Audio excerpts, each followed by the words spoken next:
Sveiciens jums manā jaunatvērtajā blogā.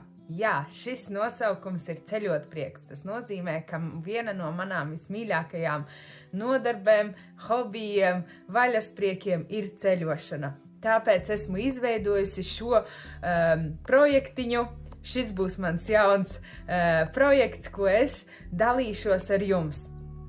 Tātad, mani sauc Vineta Gavrilova, un jau vairākus gadus es tiešām mīlu ceļot, bet nekad nav pienācis tāds moments, ideja visu šo nofilmēt, padalīties ar jums un pats galvenais latviešu valodā.